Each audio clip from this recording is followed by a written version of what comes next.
Olá pessoal, um bom dia a todos. Sejam bem-vindos ao canal Sistema de Ensino Monte Carlo.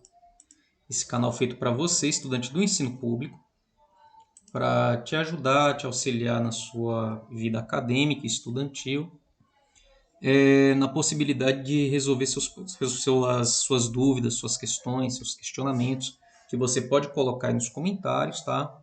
Aqui, quase que diariamente, conteúdos de humanas, história, filosofia, sociologia, geografia e matemática básica por enquanto. Sem mais delongas, hoje vamos para mais um assunto do nosso módulo de sociologia, onde estamos tratando de identidade cultural. E hoje a aula ela tem esse tema: existe, por acaso, uma identidade brasileira? Vamos descobrir isso juntos. Nós poderíamos até falar na existência, de alguma forma, de uma determinada identidade brasileira, tá? Poderíamos dizer que sim, até determinado ponto, se considerarmos uma série de características culturais que se manifestam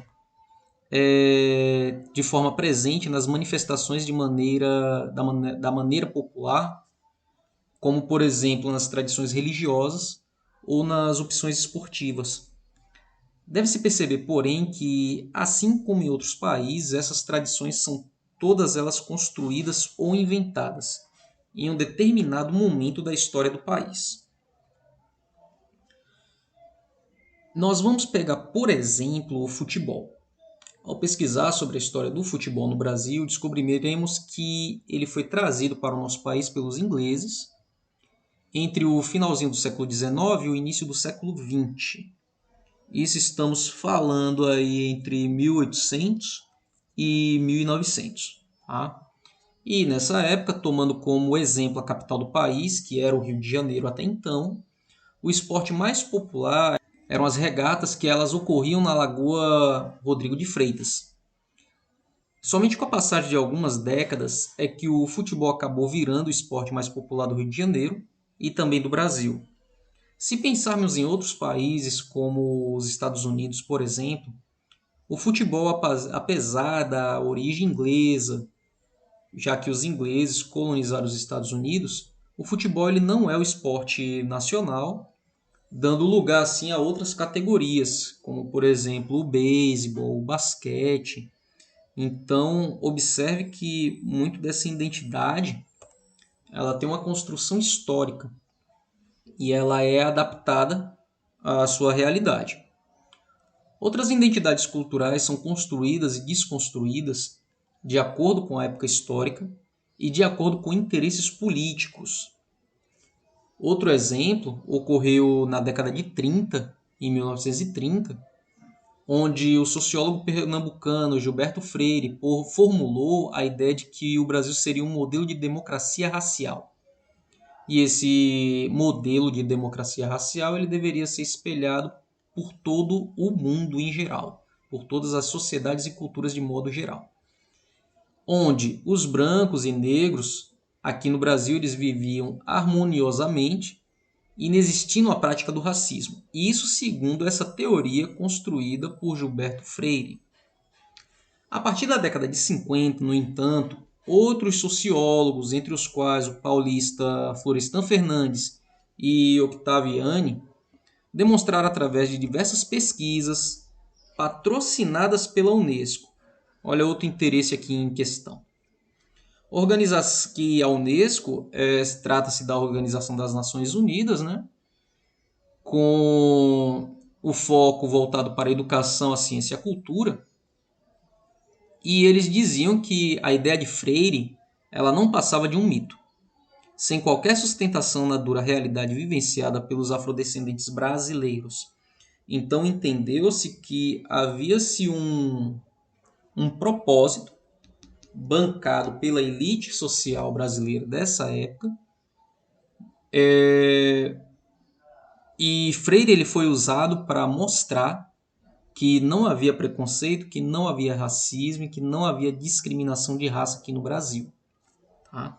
Da mesma forma que a elite brasileira da época bancou Freire para que ele fizesse isso, Anos depois, décadas depois, a Unesco também financiou outros sociólogos brasileiros para que eles desmentissem a teoria de Freire.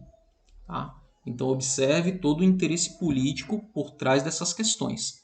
E, por fim, um país que apresenta extremos de desigualdade social, que é o caso do Brasil, e também uma concentração de renda específica.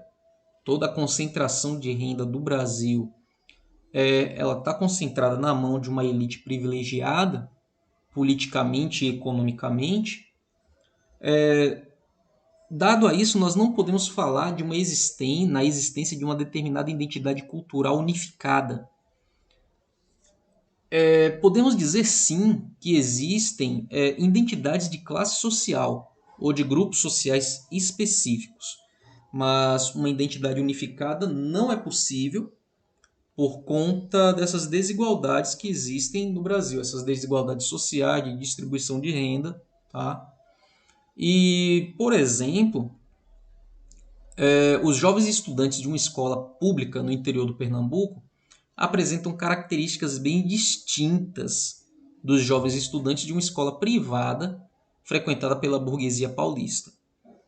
Então, distribuição de renda, desigualdade social, discriminação racial, tudo isso impera num país subdesenvolvido como o Brasil e como outros exemplos eu poderia citar.